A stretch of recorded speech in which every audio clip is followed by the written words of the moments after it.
Hello, আসসালামু আলাইকুম বন্ধুরা। আপনারা সবাই কেমন আছেন? আশা করি সবাই অনেক অনেক বেশি ভালো আছেন। মাহে রমজান মাস, আশা করি সবারই রমজান খুব ভালোভাবে কাটছে। যাই হোক, আজকে শুক্রবারের দিন, তো ভাবলাম আজকে দ্বিতীয় রোজা, আরও 12 শুক্রবার, দিনটা খুব ভালো। তাই ভেবেছি আমি যে কিছু অসহায় দরিদ্র মানুষকে ইফতারি খাওয়াবো। তো এটা আমি জানি আপনারা হয়তো অনেকেই বলবেন এটা আবার ঢাক ঢোল পিটে বলার কি আছে, আসলেও কিছু নাই। আমার এর মধ্যে এমন কিছু নাই যে আমি বললে সেটার জন্য আমার জনপ্রিয়তা অর্জন করতে হবে, বা আমি ইলেকশন করতেছি সেজন্য আমাকে লোক দেখাতে হবে যে আমি কত লোকজনকে খাওয়াইলাম, এটা করলাম সেটা করলাম। আসলে বিষয়টা এরকম কিছু না। বিষয়টা হচ্ছে আমি আসলে নিজেও জানি যে ডান হাত দিয়ে দান সদকা করলে বাম হাতে যেন না জানে, এটাই সবচেয়ে ভালো।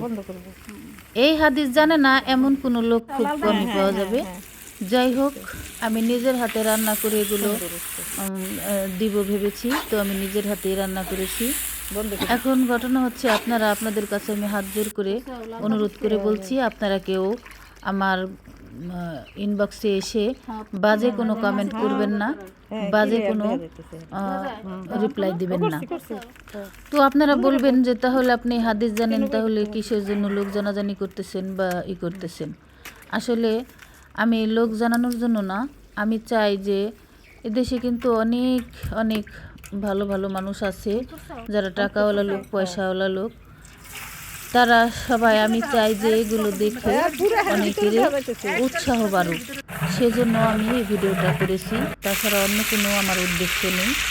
আমার এমন কিছু আমার করতে হবে না, আমি এমপি মন্ত্রী মিনিস্টার চেয়ারম্যান মেম্বার নই যে আমাকে এই লোক দেখানো এই কাজগুলো করতে হবে।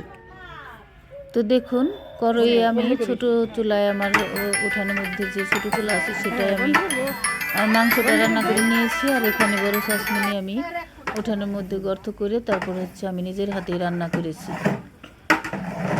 নিজের হাতে রান্না করে নিজের হাতে খাওয়ানোর যে কি মজা, কি তৃপ্তি, এটা সবাই বুঝবে না। তো যাই হোক, দেখুন পোলাওর চালটা আমি ধুয়ের মধ্যে দিয়ে দিয়েছি। আমি একা একা সব করিনি, আমার সাথে সাথে অনেকেই ছিল, তারা আমাকে হেল্প করেছে অনেকটা। তারা হেল্প না করলে আমার খুব কষ্টকর হয়ে যেত রোজা থেকে এভাবে রান্না করে খাওয়াতে। তো দেখুন, আমি ফরিদপুর শহরে চলে এসেছি। এই যে রাস্তায় পায়ে হেঁটে হেঁটে আমি এই যে দেখে কত প্রতিবন্ধী অসহায় দরিদ্র লোক আছে, আমি তাদেরকে বিলি করছি। শুধু অ্যালার্জি থাকলেই চুলকায় না, কিছু মানুষের অন্যের ভালো দেখলেও চুলকায়। তোমার নিন্দা সেই করবে যার তুমি একদিন অনেক বড় উপকার করেছিলে। একদিন হুট করে মরে যাব, হয়তো অনেকের সাথে শেষ দেখাটাও হবে না, হয়তো শেষবারের মতো কথাও হবে না। তাই আসুন আমরা সবাই হিংসা বিদ্বেষ না করে সবাই কাঁধে কাঁধ মিলিয়ে, হাতে হাত মিলিয়ে সবাইকে সহযোগিতা করি। অসহায় দরিদ্র এতিম বাচ্চাদের পাশে দাঁড়াই। এই যে রাস্তায় যারা রাস্তায় ঘুরে ঘুরে ভিক্ষা করছে, এদের পাশে দাঁড়াই। আমরা টাকা ধন সম্পদের হিসাব না করছি, আমরা যদি যার যার মতো করে অল্প অল্প করেও যদি এভাবে আগাই, 10-এর লাঠি 1-এর বোঝা, কথাটা তো নিশ্চয় সবাই শুনেছেন। তো সবাই যদি এভাবে এগিয়ে আসি, তাহলে আমার মনে হয় দেশে এত অভাব আর এত অনটন থাকতো না। ভিডিওটি কেমন লেগেছে অবশ্যই কমেন্টে জানাবেন, আমি চেষ্টা করবো আপনাদের প্রত্যেকটি কমেন্টে রিপ্লাই দেওয়ার জন্য। আজ তাহলে পর্যন্তই, আল্লাহ হাফেজ।